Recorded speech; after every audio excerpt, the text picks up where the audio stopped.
Hello, everyone. I'm Greg Weaver. Welcome to the Audio Analyst. Pardon me.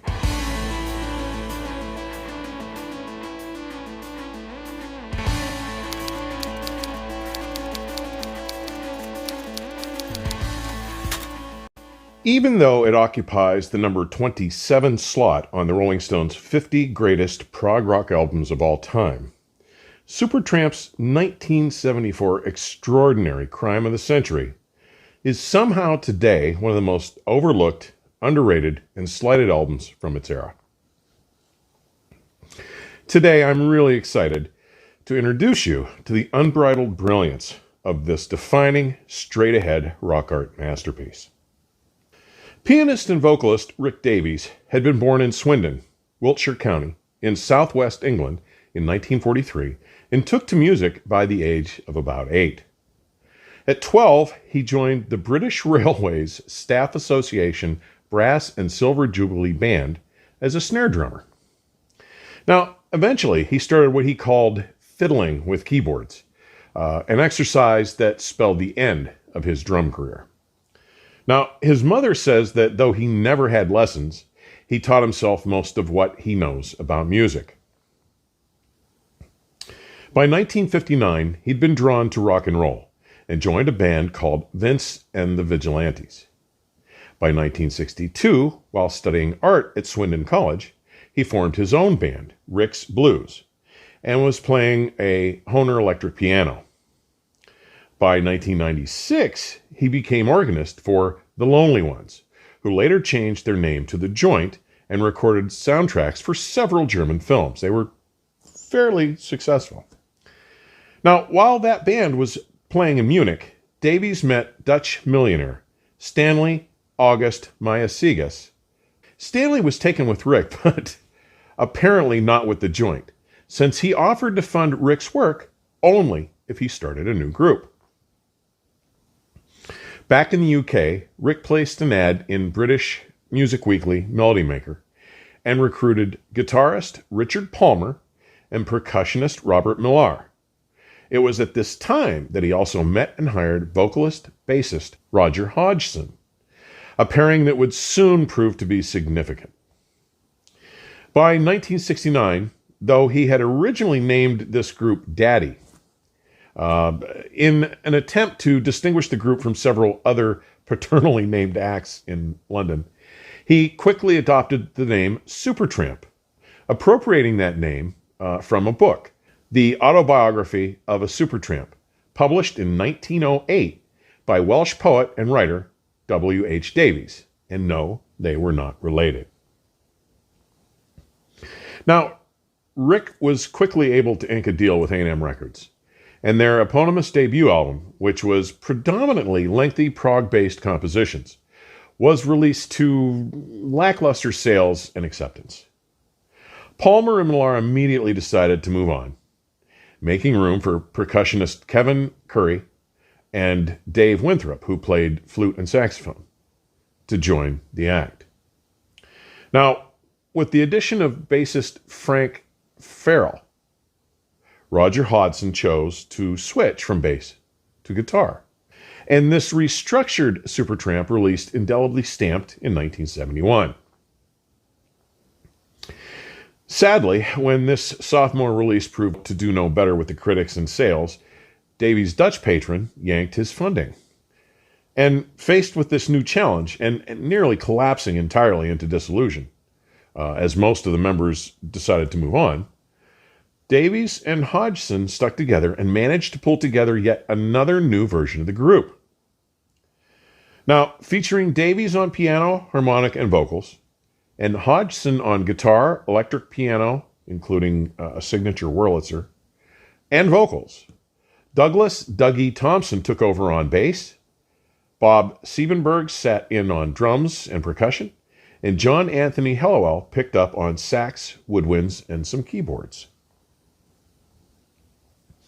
Now, not only was this iteration of Supertramp able to demonstrate a more concise, cohesive sound than had been possible with the band members that recorded the first two albums, their ability to meld the stylistic aspirations and instrumental capabilities from their progressive rock roots, with a sharp, witty, lyrical style, saw 1974's Crime of the Century become Supertramp's commercial breakthrough. While conspicuously exposing their obvious Pink Floyd influence, particularly in their use of expansive art rock arrangements, exquisitely embellished with tasty and distinctive saxophone interludes, in essence, they gave progressive rock's sophisticated arrangements and conceptual lyrics a more popular context.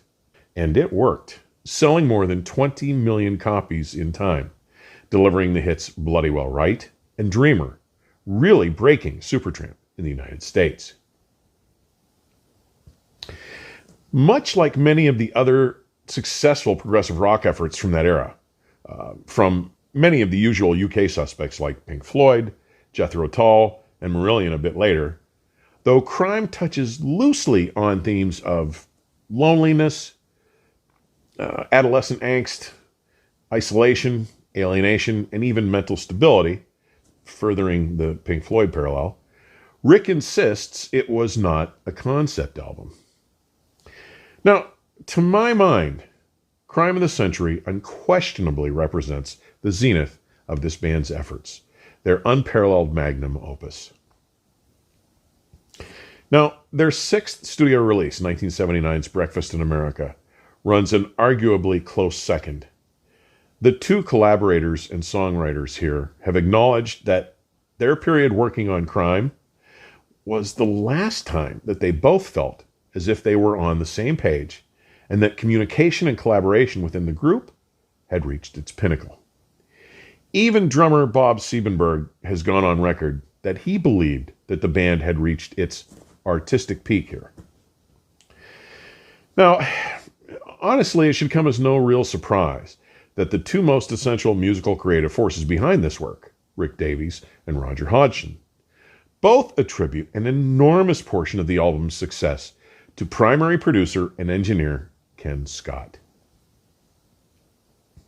Now, it's no accident that Ken Scott was involved with so many of the rock masterpieces you are familiar with from that era, having had an engineering role in every Beatles release, starting with 1964's A Hard Day's Night, through Beatles for Sale, Help, Rubber Soul, Magical Mystery Tour, Sgt. Pepper's, The Beatles, known as the White Album, and Abbey Road. He guided David Bowie's masterworks, from David Bowie, Man of Words, Man of Music, later released as Space Oddity,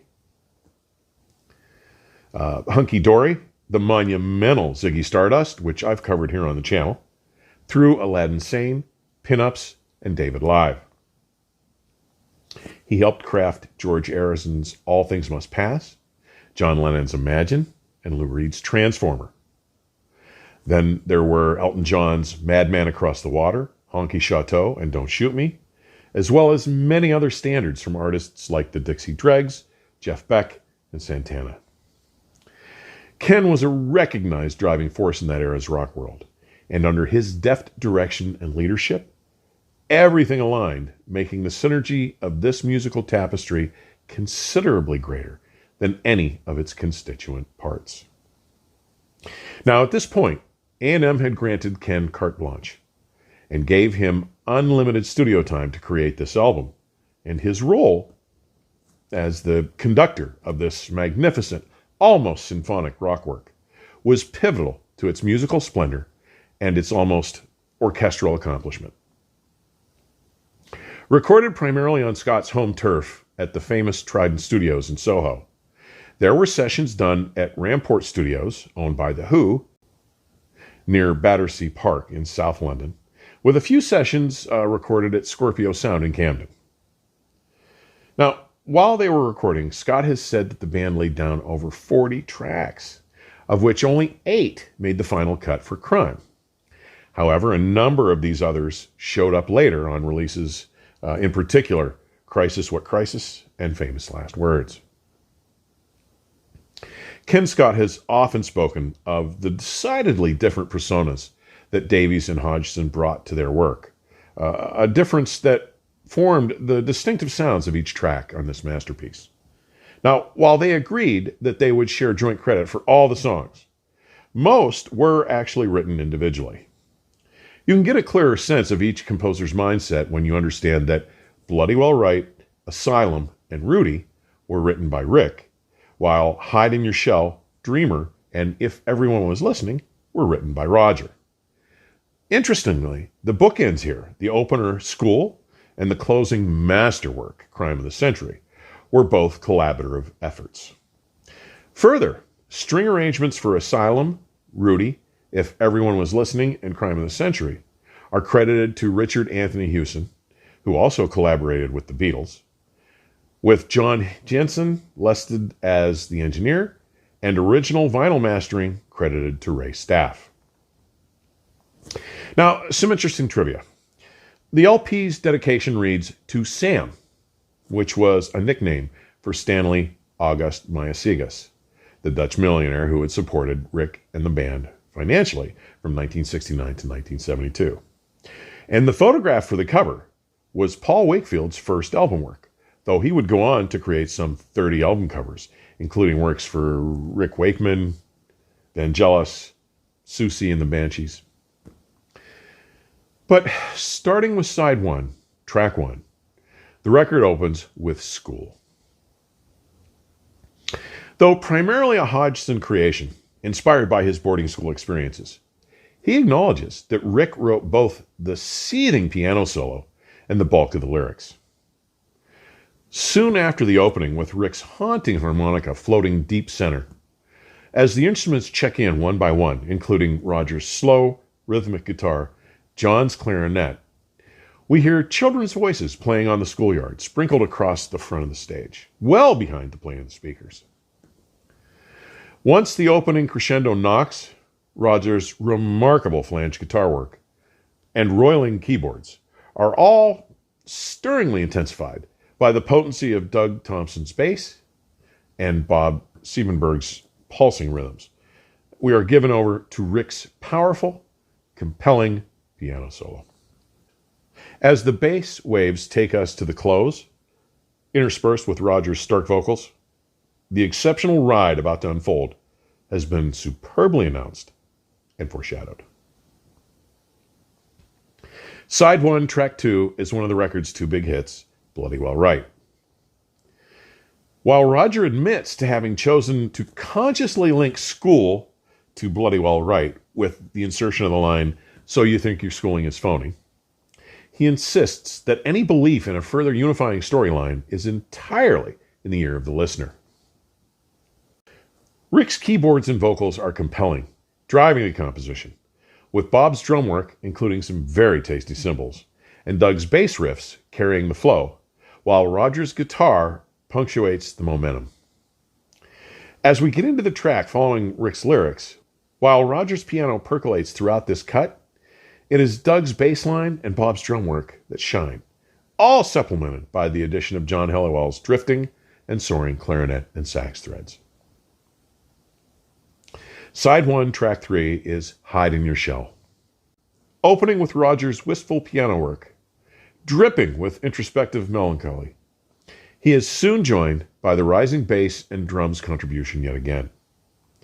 Here, the spacious chorus of backing vocalists play a conspicuous role, with some voices located out the physical width of the loudspeakers.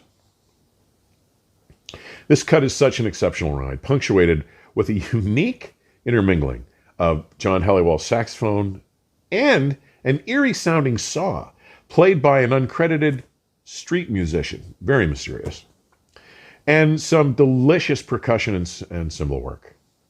Now, Roger takes us on an electric keyboard interlude that threads well above the composition, including lilting clarinet and sax lines and Rick's moody organ accompaniment. Then, Bob's kick drum, almost approximating the beating of a heart, drives us to the close, with every instrument clearly and individually rendered. Closing side 1 is track 4, Asylum. As Rick meanders on the piano, listen for its percussive nature, with the hammers striking the strings. Bob soon contributes again with distinct tom rolls and cymbal crashes, soaring with the bass and keys. Listen to Rick's lead vocals, perfectly complemented by Roger's assenting voice, which calls back well outside the placement of the speakers. The drums soon lead a surge of musical energy, intensified by swelling guitar and keyboards. The tom and cymbal strikes and the vocals sweeping across the entire stage, left to right, are so clearly presented. Be sure to listen just past the final piano fade-out to hear the Easter egg sound of a cuckoo buried deep within the left soundstage. What a brilliant close to side one. Side 2, track 1, introduces us to the second hit with Dreamer. Now, Roger has said that he composed this piece on his Wurlitzer piano in his mother's home when he was just 19, and that when he shared that original demo, the entire band recalls that this was a track that was notoriously difficult to recreate and get right for this LP. The engaging opening piano runs are soon joined by guitars, percussion, and bass, and the vocals are key here. In particular, the call and response ping-ponging side to side, again, revealing an image placement outside the physical location of the speakers. With the guitars and supporting vocals deep center as the stars, Bob's drum storm propels this piece right up to the vibraphone-like final notes played on a keyboard. Side 2, track 2, is Rudy.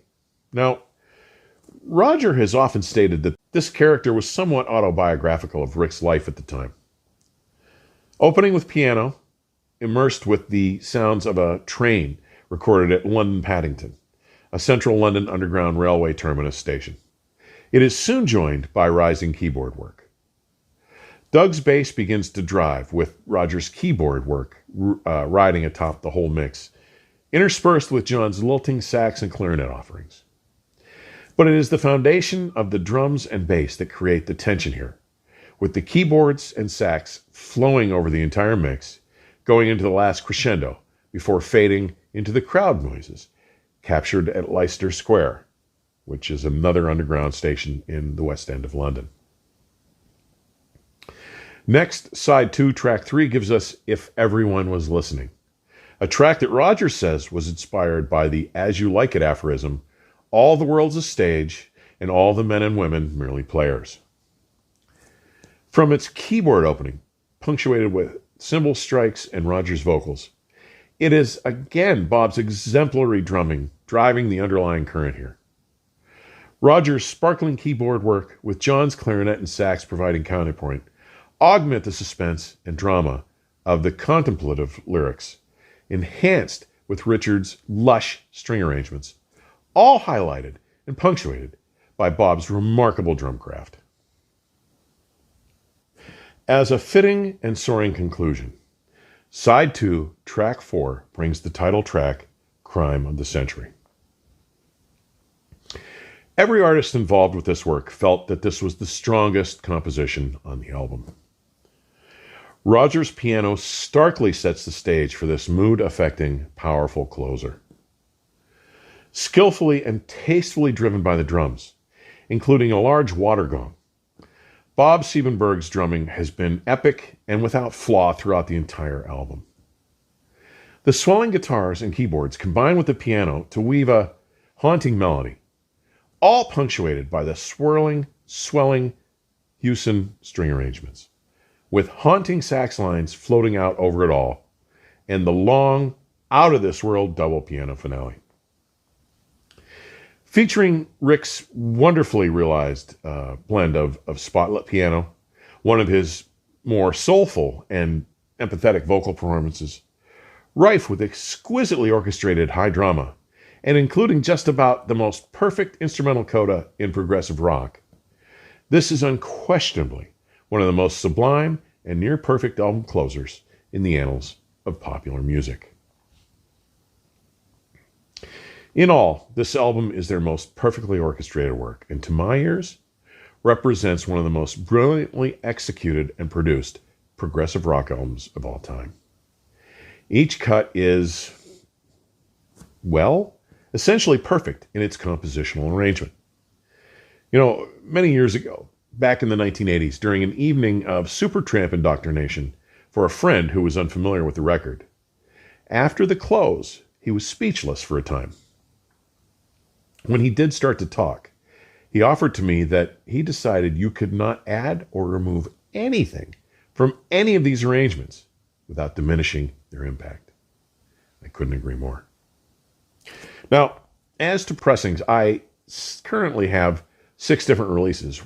And while the original 1974 US A&M release was rather good, I've long since let mine go in favor of 4 other preferred releases. Of the pressings I do own, in 4th place overall, I can recommend the 2014 40th Anniversary Edition from Back to Black Records, which can still be had for under $50 or so in mint minus or even sealed condition. It offers good tonality and a nice sense of space. Coming in at 3rd place is the 1978 Canadian A&M Records half-speed mastered audiophile series release. You may still find these for under $200 or so in mint minus condition. They offer a slightly better sense of dynamics, power, and clarity than the Back to Black reissue. Number 2 on my list is the 1978 Mobile Fidelity Standard MSFL half-speed pressing. Now, these are typically selling for anywhere from $350 and up in mint minus condition. My pressing here is quieter and more faithfully tonally, dimensionally, and dynamics are better than either the Back to Black or the A&M audiophile series. Now, I must acknowledge the 1999 Speaker's Corner Records release, which I do not own, but have heard on several occasions. It is exceptional, somewhere in line with the MoFi Standard 78 MSFL release in my estimation. They are selling for close to $500 in mint minus condition.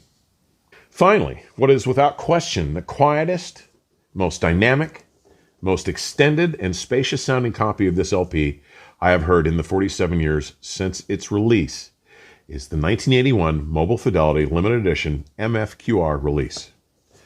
Now guys, finding one of these in mint minus or sealed condition will set you back anywhere from $500 to $750. But damn, fabulous. Now, unless my plane went down on the way to attend the 2021 Capitol Audio Fest, that was the copy of the LP that I played this past Friday night for the attendees in the Potomac Room, sponsored by my supporters, the Audio Company, the Valve Amplification Company, and Von Schweikert Audio. Now, for you digital and streaming fans, the 1993 US Mobile Fidelity CD is the one to have. And all you home theater fans, man, be sure to check out the 2014 UK Blu-ray release. Big fun in surround, I'm telling you. But the sure bet for just about everyone is the 2014 remastered version, available in 24-bit 192 kilohertz on Qobuz. Yeah, it's pretty damn good. I've added a link to that in today's description file. Guys, thanks for taking the time to drop by and visit today. I hope you've subscribed and that you are liking and sharing links to your favorite episodes with your friends and on social media. I love hearing from everyone, so be sure to post comments and questions. Information on supporting the channel may be found in today's description section or at my website, theaudioanalyst.com. Please stay safe and keep the music playing. Till next time, cheers.